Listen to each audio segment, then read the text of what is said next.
मैं हूं अजहरुल बारी। उत्तर प्रदेश में चुनावी गहमागहमी अपने चरम पर है, क्योंकि चुनाव आयोग की तरफ से तारीखों का ऐलान किए जाने के बाद तमाम राजनीतिक दलों की सरगर्मियां अपने चरम पर आ चुकी हैं।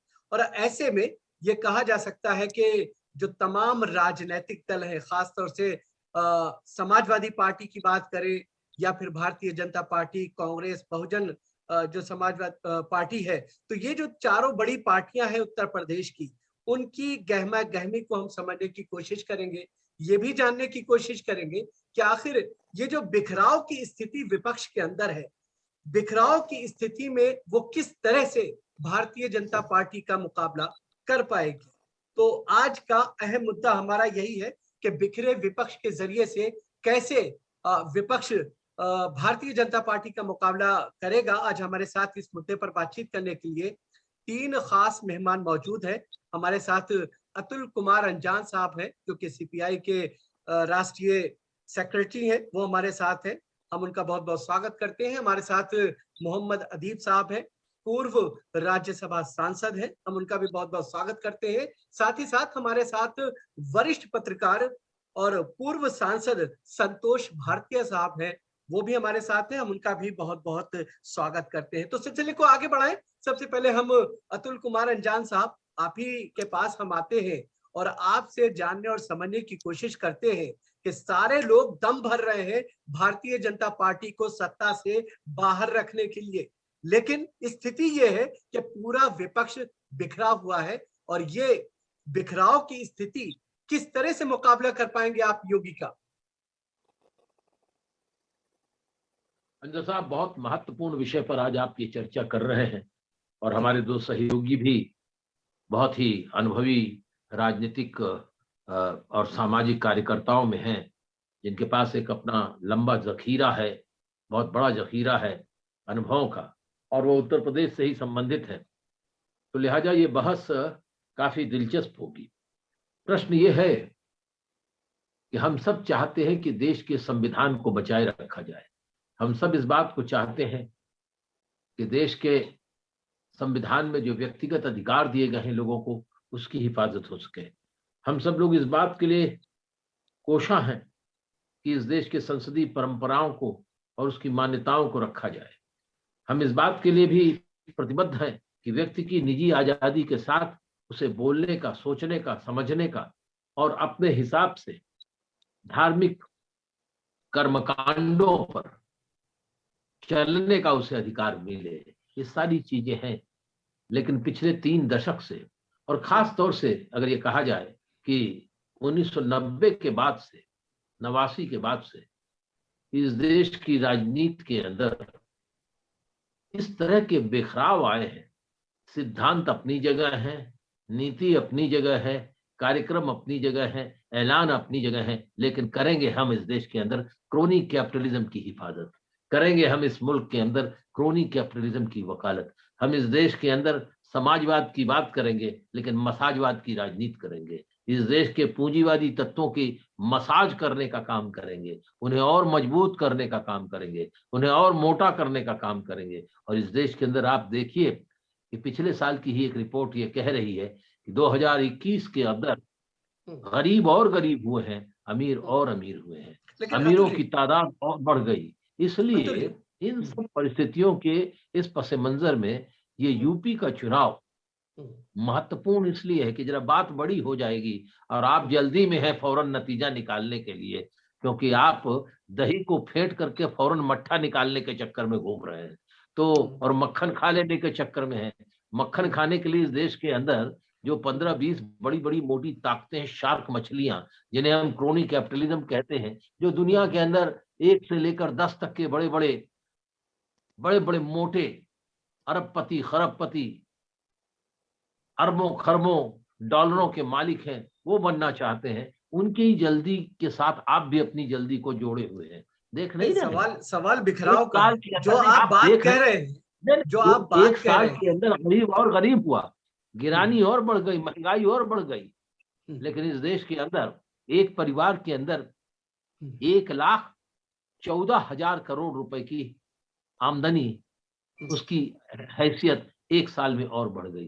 तो ये आपकी अगर सरोकार नहीं है तो फिर हमारे भी आपके साथ ये चुनाव के बारे में चर्चा करने में हमारी कोई दिलचस्पी नहीं है, क्योंकि मेरी नहीं। दिलचस्पी इन सारे सरोकारों के साथ ही चुनाव को देखने की है। और अगर हम ये नहीं देख पाए और हम ये लोगों को नहीं पहुंचा पाए और ये लोगों तक बात नहीं पहुंचा सके, तो हमारा इस चुनाव को देखने का और लोगों का इस चुनाव में भाग लेने का अंदाज कोई बहुत महत्वपूर्ण नहीं होगा। भले सांप्रदायिकता जीते या हारे, सांप्रदायिकता तो रोज पर है, वो चाहे हिंदू सांप्रदायिकता हो और चाहे मुस्लिम सांप्रदायिकता हो, दोनों तरफ सब चले अपने अपने चक्रों में घूम रहे हैं। किसी के भाषणों में कमी नहीं है, कोई किसी को नहीं है, कोई 80 बनाम 20 कह रहा है और फिर जब उससे बात कहो तो हमारा तो 80 कहने का अर्थ दूसरा था और 20 कहने का अर्थ दूसरा था। कोई अतुल जी, कहता है कि सवाल यही है ना। 5-10 मिनट के लिए व्यवस्था के अंग पुलिस को हटा लीजिए, देख लिया जाएगा क्या होगा। अगर इस तरह की बातें किया जाएगा तो फिर चुनाव तो बेईमानी है ही है। और ये लड़ा जा रहा है दो बड़े औद्योगिक घरानों, क्रोनी कैपिटलिज्म के बड़ी बड़ी दौलतों और उसके बड़े एडवर्टाइजमेंट की बुनियाद पर, और उसको लड़ाया जा रहा है एडवर्टाइजमेंट से, इश्तिहार से, टेलीविजन से। ये तो कहिए भला हो कि हमारे पास कुछ सोशल मीडिया है, अंजर साहब जैसे लोग हैं जो कुछ त्रिकोण का चौथा कोण सामने रख रहे हैं। बिल्कुल अतीत साहब, हम आपके पास आए और आपसे चीज को समझना चाहें कि जिस तरह की स्थिति जाहिर है अतुल अंजान साहब ने बताया कि तमाम हालात उन्होंने एक तरह से खोल के रख दिए कि अर्थव्यवस्था किस तरह से है, किस तरह से जो कुछ उद्योगपति हैं वो अमीर से अमीर होते जा रहे हैं, लोग गरीब से गरीब होते जा रहे हैं, समाज में नफरत का माहौल तेजी से बढ़ता जा रहा है। ऐसे में सांप्रदायिकता का मुकाबला जिस बिखराव के साथ इस वक्त किया जा रहा है, आपको लगता है कि ये इस तरह से मुमकिन हो पाएगा? देखिए भाई, अतुल जी का दर्द मेरा भी वही दर्द है। वो जो कह रहे हैं वो हकीकत दिल की आवाज है। ये जो इलेक्शन का तमाशा है, ये एक मेला है हमारे मुल्क में, एक त्योहार की तरीके मनाया जाता है। यहाँ का जीता हुआ या हारा हुआ कैंडिडेट, उसकी कीमत होती है। अगर ये जीत भी जाएंगे तो फिर दूसरा इलेक्शन इस अंदाज से होगा कि किसको कितने में बेचा जाएगा, कौन कितने में खरीदा जाएगा। हम नहीं समझते कि आज के इस दौर में जहां सिर्फ और सिर्फ दौलत और बाहुबली, लेकिन इसके बलि किसकी चढ़ी है? वो मेरी कौम की। मुसलमान अछूत बन चुका है। वो फाइनेंशियली, एजुकेशनली तो खत्म हो ही गया था। इस इलेक्शन ने मुसलमान को पॉलिटिकली भी अछूत कर दिया है। तो ये मुसलमान का तो मिजाज है कि वो मेला समझता है, ठेला समझता है। इस बात पे खुश है कि बेगानी गानी शादी में अब्दुल्ला दीवाना है। मैं तो बहुत मायूस हूं, इसलिए मायूस हूं कि मुद्दे पे कोई बात हो ही नहीं रही है। ये चंद लोग पिछले 5 साल से इस मलाई खाते रहे और हम पे जुल्म करते रहे। अब उन्होंने कहा हम बिरादरी के हैं, हम फलानी बिरादरी के आए हुए हैं, हम फला बिरादरी के वोट लाएंगे। उनका भाई आइए हमारे पास। अब वो इस बिरादरी में आ गए। ये जो सिलसिला शुरू हुआ है, इस मुल्क ने कम से कम मैं समझता हूं कि दुनिया की वर्स्ट डेमोक्रेसी में से एक हिंदुस्तान है जो मुद्दे पे इलेक्शन नहीं लड़ता है। मुद्दे पे इलेक्शन लड़ना होता तो जो अभी हमारे भाई अतुल ने कहा है कि गरीब की हालत क्या हो गई है। कल ही मैं देख रहा था कि दुनिया के 100 अमीर, उनकी पिछले साल इस कोरोना में, जहां इंसान के पास लकड़ी नहीं थी अपने इंसानों को जलाने के लिए, जहां इंसानों के पास जमीन नहीं थी कब्र खोदने के लिए, वहां 100 दौलतमंद, उनकी आमदनी 20% से 80% बढ़ी है। और हम कह रहे हैं कि इलेक्शन होने जा रहा है।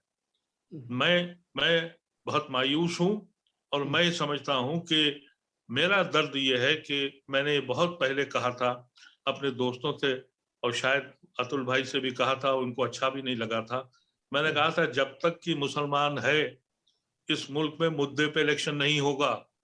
इस मुल्क पे हिंदू मुसलमान पे इलेक्शन होगा, अब बिरादरीवाद पे भी हो रहा है कि इतनी बिरादरियां जुड़ गई हैं, ये बिरादरियां कमंडल को हराएंगी। कमंडल ये कह रहा है कि इतनी बिरादरियां यहाँ गई हैं और मुसलमान को सबने कहा कि दूर रखना, इनके पास मत आने देना, स्टेज पे मत चढ़ने देना, क्योंकि तुम्हारे ऊपर इलेक्शन हो रहा है। तो मैं तो ऐसे इलेक्शनों से यही बेहतर समझता हूं कि भाई जो आपको 10, 20, 25 अच्छे लोग किसी भी पार्टी के मिल जाए, उनको जाके वोट दिलाइए, उनके लिए कोशिश कराइए। ये पॉलिटिकल पार्टीज ये अब खरीदार हैं। आप समझते हैं कि क्या इलेक्शन के बाद अगर किसी को एब्सोल्यूट मेजॉरिटी नहीं मिली तो क्या आप समझते हैं कि सरकार बदल जाएगी? दौलत के अंबार लगे हुए, अब 10-20 लाख की बात नहीं होती है, 10-20 करोड़ नहीं, 100 करोड़ के ऊपर की बात होती है। बिल्कुल। फिर क्या शक्ल बनेगी नहीं मालूम।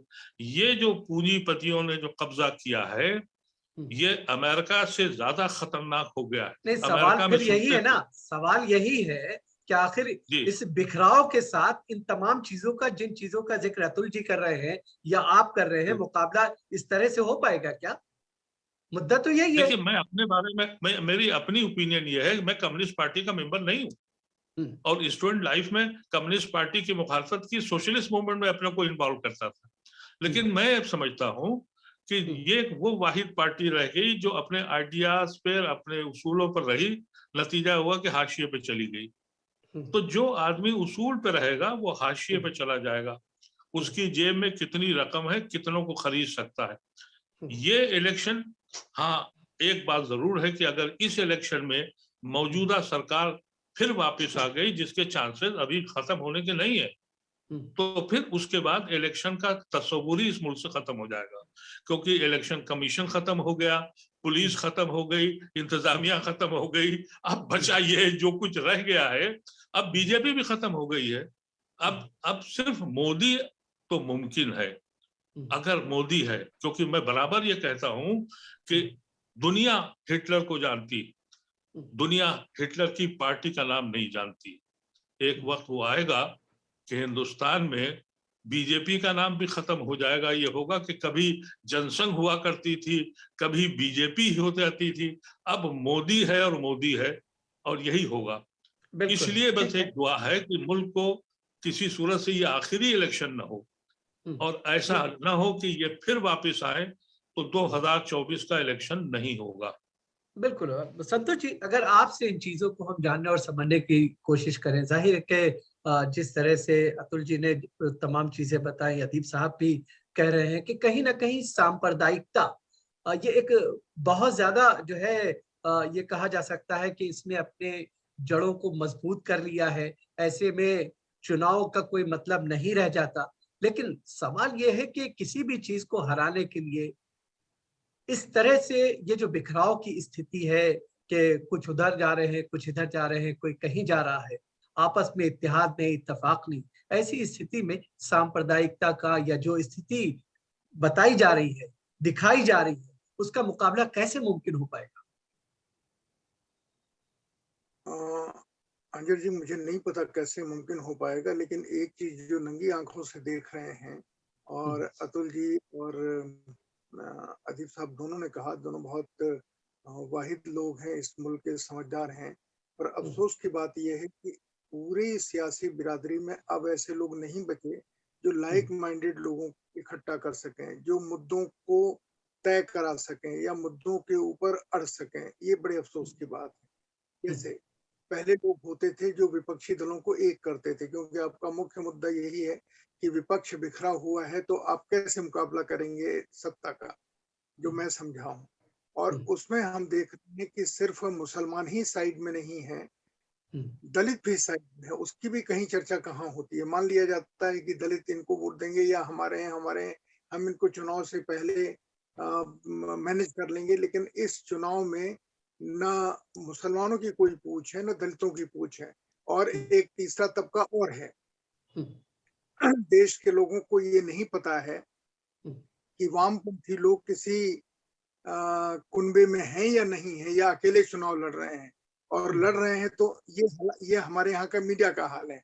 जो ये नहीं बता पा रहा है कि अतुल जी या सीपीएम के लोग, ये लोग हैं किसी लड़ाई में या नहीं है। उनको बिल्कुल खारिज कर दिया है उन्होंने, इतना खारिज कर दिया है कि लोगों को पता करना पड़ रहा है कि कौन कहीं है कि नहीं है।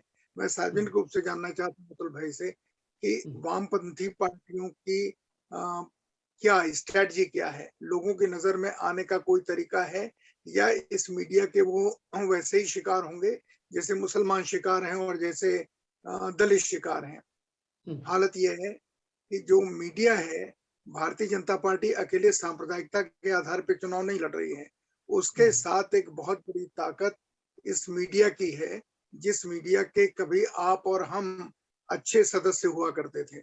लेकिन हम जैसे मैं जानता हूं, आप जब टीवी में प्रोग्राम करते थे तो आप हमेशा बुनियादी मुद्दों को लेकर करते थे, मुसलमानों के ही मुद्दों को लेकर करते थे। लेकिन आजकल कहाँ कोई है किसी भी चैनल में कोई मुसलमानों के सवालों को, दलितों के सवाल को, वंचित के सवाल को, गरीब के सवाल को, जमीन के सवाल को, किसानों के सवाल को उठाता है क्या? नहीं। इस मुद्दे को जानबूझ के खत्म कर दिया और इसमें सभी शामिल हैं। इसमें विपक्ष के सारे दल शामिल हैं, इसमें सत्तारूढ़ तो शामिल है ही है, और खासकर जिसका कॉलोनी कैपिटल के नाम पे जिसके जो दर्द बयान कर रहे थे अतुल अंजान साहब, हमारे दो बड़े लोग सारे चैनलों के मालिक हैं और अखबारों में उनका बड़ा इन्वेस्टमेंट है, तो इसलिए इन सवालों को कोई उठाता नहीं है। प्रश्न ये है कि इन सवालों को चुनाव के समय नहीं उठाया जा रहा है, ये एक सवाल है। लेकिन जब चुनाव नहीं थे तो सड़क पर कितने आंदोलन हुए। मान लीजिए कोई एक वामपंथी दल कर रहा है या कोई मजदूर संगठन कर रहा है, उसका चुनाव के ऊपर क्या असर पड़ता है, या लोगों के पास वो बात पहुंच पाई या नहीं पहुंच पाई। और अभी जब चुनाव हो रहा है तो जितने भी विपक्षी दल चुनाव में लड़ रहे हैं और जो दावा कर रहे हैं कि वो सांप्रदायिकता को या सत्तारूढ़ पार्टी को हटाएंगे, उनका कहीं कोई वजूद दिखाई नहीं दे रहा है मुद्दों को लेकर के। न लोगों को, न अखिलेश यादव जो कि इस समय फोकल पॉइंट बने हैं, अखिलेश यादव को सारे विपक्षी दलों से बात करनी चाहिए थी, नहीं की उन्होंने। नतीजा क्या है? कांग्रेस अलग लड़ रही है। कांग्रेस का लड़ना, जो महिलाओं का उन्होंने मुद्दा छेड़ा है, क्या वो मुद्दा अपोजिशन को एक रखेगा या अपोजिशन के बीच में टूट पैदा करेगा, वोटों को बांटेगा, क्या करेगा? मैं ओवैसी साहब की बात नहीं करता, क्योंकि उनसे मेरी बातचीत हुई थी। उन्होंने मुझे कहा कि जब कोई मुझे पूछेगा ही नहीं तो मैं क्यों नहीं लड़ूंगा, आखिर मैं भी पॉलिटिकल आदमी हूँ, मुझे देश में राजनीति करनी है, मैं लड़ूंगा। देखता हूँ कि लोग वोट देते हैं कि नहीं देते हैं। तो उनका तर्क अपनी जगह पर। जो लोग चुनाव लड़ रहे हैं, मैं देखता हूँ कि अब वो नेता खत्म हो गए, चाहे किसी पार्टी में हो, उतने गंभीर नेता नहीं है जो सबको मिलकर के ये कहें। अब जैसे कांग्रेस से जब लड़ाई हो रही थी, अतुल जी उसके नेता थे, कांग्रेस से लड़ाई हो रही थी तो ऐसे नेता थे जिन्होंने कांग्रेस के खिलाफ एक बड़ा मोर्चा बनाया था, और सीट शेयरिंग स्ट्रेटेजिकली किसको कहाँ लड़ाना है, नहीं लड़ाना है, ये भी लोगों ने तय किया, जिसमें अतुल जी के कई साथी शामिल थे इस स्ट्रेटजी को बनाने में। आज तो कोई है ही नहीं जो ये कहे कि बीजेपी के खिलाफ भी कोई मोर्चा बनना चाहिए। बीजेपी के खिलाफ ठीक है, मुसलमान का नाम ज्यादा लेने से सांप्रदायिक शक्तियां हिंदू की एक होती हैं, लेकिन ये कोई तर्क नहीं हुआ कि आप इतनी बड़ी कौम को, जो 15-20% है, इसके दर्द को अनदेखा कर दें चुनाव में। किसी को तो हिम्मत होनी चाहिए इस बात को करने की, लेकिन न कांग्रेस नेता में सभी सॉफ्ट हिंदुइज्म की तरफ जा रहे हैं। तो दरअसल ये जिसको कहते हैं कि सख्त हिंदूवाद और या सांप्रदायिक हिंदूवाद और सॉफ्ट हिंदूवाद, मुलायम हिंदूवाद, इसको लेकर के तलवारबाजी कर रहे हैं। तो मेरा ये कहना है कि मैं ये नहीं जानता कि आपका ये सवाल है या नहीं कि कौन जीतेगा, लेकिन हाँ इतना जरूर है कि विपक्ष का जीतना, भट्टे विपक्ष का जीतना, कमजोर विपक्ष का जीतना मुश्किल है। लेकिन एक अंजर मैं आपको बात बता दूं, ये मेरी समझ से ये लड़ाई विपक्षी दल नहीं लड़ रहे हैं, ये लड़ाई अखिलेश यादव नहीं लड़ रहे हैं, ये लड़ाई लोग लड़ रहे हैं जो इस सरकार से पिछले 5 साल में दुखी हैं, वो लड़ाई लड़ रहे हैं। और ये कैसे हो सकता है कि 4 साल तक अखिलेश अपने घर से बाहर निकले हों और आज उनकी इतनी बड़ी बड़ी मीटिंगें हो रही हों? ये कैसे हो सकता है? ये तभी हो सकता है जब इस लड़ाई को, अपने दर्द को खुद व्यक्त करने के लिए सामने आ रहे हैं। इसलिए मुझे लगता है कि उन लोगों को अभी भी वक्त है, अतुल जी जैसे लोगों के पास, मैं तो हूं नहीं, फील्ड में, अतुल जी फील्ड में, वो उसकी तकलीफें, कमजोरियां, परेशानियां जानते होंगे।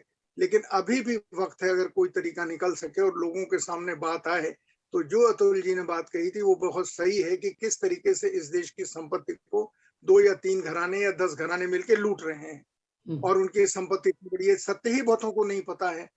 अखबारों ने दिखाया है, सोशल मीडिया ने सिर्फ थोड़ा बहुत दिखाया है, लेकिन उसके ऊपर जोर नहीं दिया है। टेलीविजन चैनल तो उन्हीं की जेब के हैं। ये अंतर विरोध हमारे सामने, जिसे कॉन्ट्रडिक्शन कहते हैं, हमारे सामने है। इनका मुकाबला कौन कर सकता है? इनका मुकाबला जो मीडिया में कर सकते हैं, इनका मुकाबला राजनीतिक लोग ही कर सकते हैं, जिनमें राजनीतिक समझ है। और उसमें अतुल हमारे देश के उभरते हुए नेता हैं। अब इस तरह के लोग नेता हैं उभरते हुए, मैंने खामा मैंने उभरते हुए दूसरे अर्थ में कहा। अगर अतुल जी जैसे लोग इसको कम्युनिकेट नहीं कर पाएंगे, जो कि पूरी कोशिश करते हैं, कहाँ अवरोध आता है, उस अवरोध को कैसे तोड़ेंगे, ये स्ट्रेटजी इनको और अदीब साहब जैसे लोगों को निकालनी पड़ेगी। अगर नहीं निकालेंगे तो लोग नहीं जाएगी।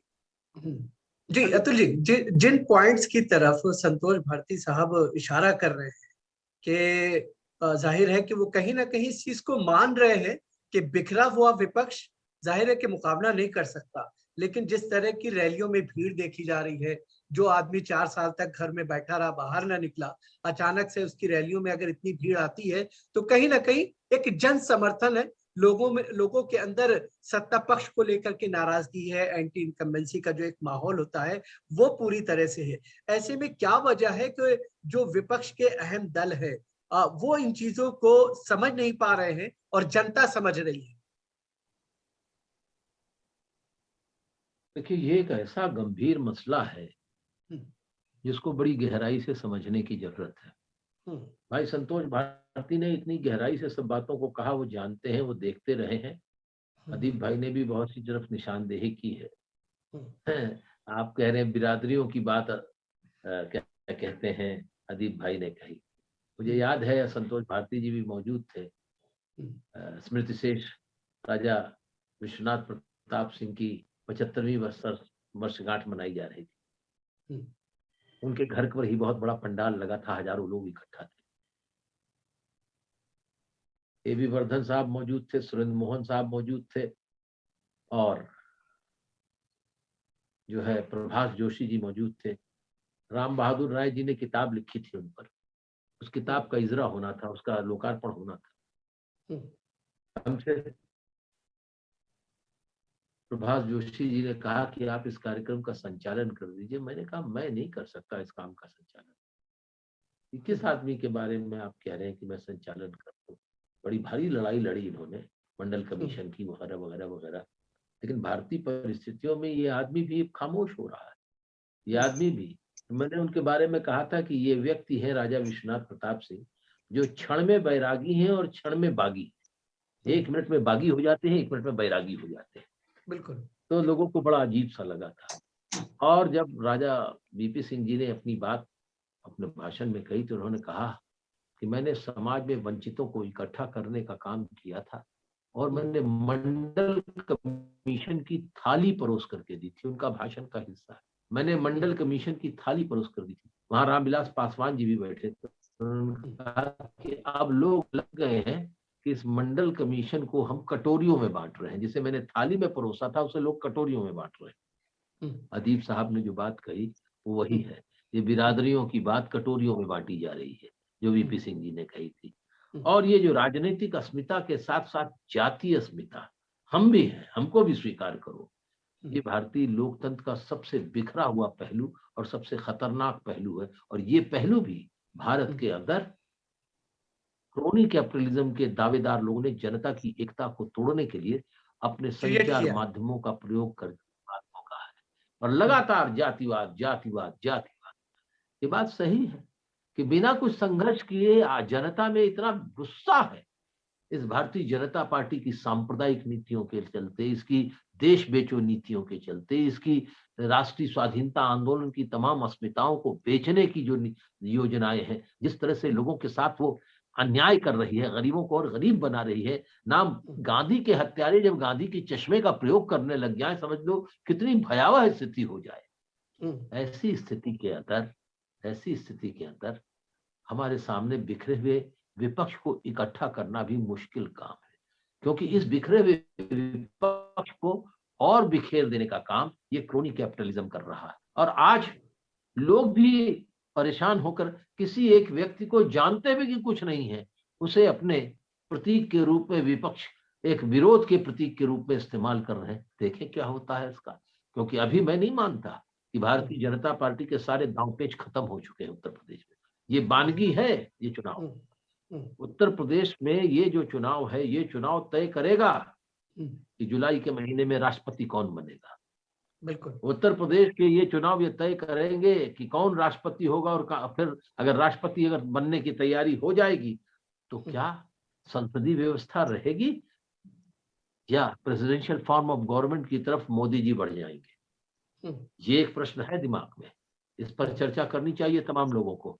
और जो लोग ये समझ रहे हैं कि नहीं ये दिमाग में नहीं है बात, वो शायद वही बात कर रहे हैं कि भाई मुद्दों की बात ना हो, मुद्दों की बात ना हो, किसकी सुंदर जो है एक जमाने में लालू प्रसाद जी ने बिहार में चुनाव लड़ते वक्त ये कहा था कि मैं ऐसी सड़कें बनाऊंगा जो फला एक्टर्स के गाल की तरह होगी।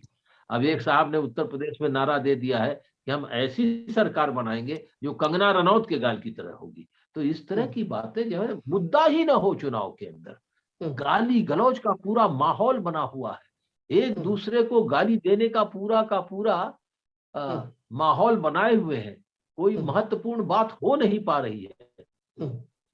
ऐसी स्थिति के अंदर हम सब के सामने वो सारी चुनौतियां हैं, जिन चुनौतियों पर हमको और आपको गंभीरता से चर्चा करके इस संसदीय लोकतंत्र को बचाए रखना है, इसकी मजबूती को बनाए रखना है। इस पर चर्चा करें और चर्चा करते हुए आशा की उस किरण को बरकरार रखें जिसमें कहीं भी कोई लो। अब हम सब लोग, जो संतोष भारती जी ने हमसे अपेक्षा की है, कोशिश करते करते, अब देखिए ना, पूरे कोरोना की आड़ में सारे बस बंद कर दो, सारी ट्रेनें बंद करो, और हम लोगों के पास रास्ते क्या थे? ट्रेन, बस, ये सब बंद है। अब हवाई जहाज छोड़ो, हवाई जहाज के किराए कितने हैं? हवाई जहाज हर जगह जाता नहीं। लोगों की एकता को बरकरार रखने के लिए, लोगों को इकट्ठा करने के लिए, इकट्ठा करना मुश्किल काम हो गया है। क्रोनी कैपिटलिज्म ने ऐसा जाल बिछाया है कि आप सोच नहीं सकते। और जहां तक कह रहे थे कि हम सब लोग, अदीप साहब भी कहे थे, कहीं हाशिए पर चले गए। क्रोनी कैपिटलिज्म की एक ही कोशिश है कि यही लोग हैं जो सोशल मीडिया पर, ये जो अदीप साहब और संतोष भारती, तो संतोष जी कह तो रहे हैं कि इस चीज को जो है आप जैसे लोगों को आगे लेके आना चाहिए, अभी भी समय है। मैं तो कह रहा हूँ ना, आगे सुनिए तो अंजर साहब, हम लोग उसको करना चाहते हैं, लेकिन क्रोनी कैपिटलिज्म के लोग क्या करते हैं जानते हैं? वो ये कह रहे हैं कि सब पार्टियों की बात करो, जो वसूलों की बात करे उस पार्टी को किनारे फेंक दो, उनको किनारे फेंक दो, उनको हाशिए पर डाल दो, उनकी चर्चा ना होने पाए। नहीं तो इस वजह से आपसे कोई बातचीत नहीं हो रही। और जो हमको सिर्फ वो हाशिए पर नहीं फेंक रहे हैं, वो दलितों को हाशिए पे फेंक रहे हैं, वो वंचितों को हाशिए पे फेंक रहे हैं, वो बेरोजगार नौजवानों को हाशिए पे फेंक रहे हैं, वो अल्पसंख्यकों को हाशिए पे फेंक रहे हैं, वो फेंक रहे हैं किसानों को हाथ। ये तो किसान आंदोलन था जिसने एक नई आशा का संचार किया। घबरा गए लोग, ये लाखों लोग इकट्ठा हैं, उसमें सब लाल लाल झंडे दिखाई दे रहे हैं, उनको समझ में नहीं आ रहा कि क्या हो रहा है। इसलिए उन्होंने कहा कि इसको भी किनारे हटो। इसलिए आज जो फैसला हुआ, जो लिखित समझौता हुआ किसानों के साथ, उसे भी ये सरकार मानने को तैयार नहीं है। और जिन लोगों ने किसान आंदोलन का विरोध किया, वह लोग आज भारतीय जनता पार्टी की सरकार को उलटने का दावा कर रहे हैं। मैं कुछ ज्यादा बातें नहीं कहना चाहता कि उनकी भावनाओं को भी मैं खत्म नहीं करना चाहता।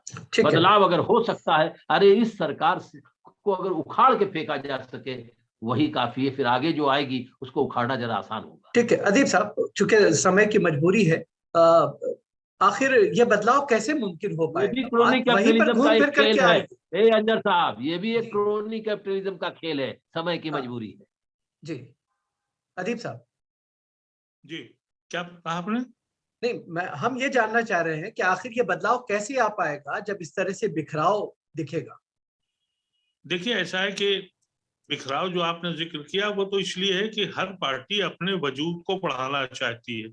किसी पार्टी को दिल से ये फिक्र नहीं है कि इस मुल्क का कॉन्स्टिट्यूशन खतरे में है, किसी पार्टी को इस बात की फिक्र नहीं है कि ये मुल्क खत्म हो रहा है। वो चाह रहे हैं कि हालात ऐसे हो गए हैं, ऐसे जाहिल हुकूमत के हाथ में आ गई है जाहिलों के, कि हमको हमारी पार्टी को फायदा हो जाएगा। ये वजह है बिखराव की। अब जहां तक आपने सवाल ये किया, जो अभी हमारे अतुल साहब ने कहा कि किसान आंदोलन एक पहला मूवमेंट था जो आजाद हिंदुस्तान के बाद जिसने इतनी शिद्दत के साथ अपने को नॉन वायलेंस रख के ऐसे जालिम हुकूमत के पैरों को हिला दिया। ये पहला और दूसरा फेज, अगर ये किसान, क्योंकि इसका इम्पैक्ट वेस्टर्न यूपी में बहुत पड़ा था, अगर पहले और दूसरे फेज में किसान का वो मूवमेंट और वो मेहनत अगर काम आ गई तो शायद इनकी फिजा का रंग बदल जाएगा। लेकिन अगर वहां पर भी टूट हुई और हिंदू मुसलमान हुआ, क्योंकि नारे तो लग रहे हैं कि ना अली ना बाहुबली, और सिर्फ महाबली, बजरंग जो भी है वो, तो इस किस्म के जो नारेबाजी हो रही है, और मैं समझता हूं कि जिस तरीके से ये तमाशा हो रहा है, हम सिर्फ ये उम्मीद कर सकते हैं कि वो इम्पैक्ट जो किसानों ने एक साल मेहनत की थी, उसका असर अगर इम्पैक्ट रहा वेस्टर्न यूपी में, तो शायद हम उम्मीद कर सकते हैं। लेकिन ये तवक्को कर लेना कि ये जो हुकूमतें अब आएंगी, ये भी कोई, क्योंकि ये कुछ लोग 5 साल तक उधर बैठे रहे और एकदम से पलटा मार के सेक्युलर हो गए, तो ये जो तमाशा है ये चलने वाला नहीं है। बिल्कुल चलने वाला नहीं है। जब तक कि हम उन कैंडिडेट्स को जिनके कन्विक्शंस हैं, जो इस जमीन से, इस कॉन्स्टिट्यूशन से, इसकी तारीख से लड़ना चाहते हैं, उनको जिताएं। अब वो कितनी मुश्किल काम है ये मुझे मालूम है कि हमारे अतुल अंजान जी का आप देख लीजिए कि इनको कहाँ होना चाहिए था और कब होना चाहिए था, आज कहाँ है। और हमारे ऐसे लोग जब मेहनत करते हैं तो जमानत जब्त हो जाती है। वजह सिर्फ यह है कि हमारे पास वो फार्मूला नफरत का नहीं है जो इस जमीन के लिए अब इतने बड़े पैमाने पर फैल गया है कि यहाँ आग लगाने वालों के लिए तो लोग खड़े हो जाएंगे। लेकिन बड़ी मजबूरी है, समय की मजबूरी है। अदीब साहब, एक जुमले में आपसे संतोष जी, हालांकि ये नाइंसाफी होगी कि मैं आपसे ये कहूं कि एक जुमला, आखिर समस्या, हालात कैसे बदल पाएंगे? हालात इस देश की जनता ही बदलेगी, क्योंकि मैं आपको सिर्फ एक उदाहरण दूं कि इस देश में उत्तर प्रदेश में बेरोजगार नौजवानों ने योगी आदित्यनाथ को देवरिया में उतरने नहीं दिया, वापस जाने के लिए मजबूर कर दिया। वही बलिया में डिप्टी चीफ मिनिस्टर को नौजवानों ने सुनने से मना कर दिया। ये जो बेरोजगार नौजवान हैं अब आत्महत्या कर रहे हैं, और किसान जो अभी भी आत्महत्या कर रहे हैं, यही लोग मिलकर के इस काम को बदलेंगे। उन्हीं के ऊपर यही लोग हालात बदलेंगे। बहुत बहुत शुक्रिया, आप तमाम मेहमान हमारे साथ जुड़े, और जाहिर है कि बदलाव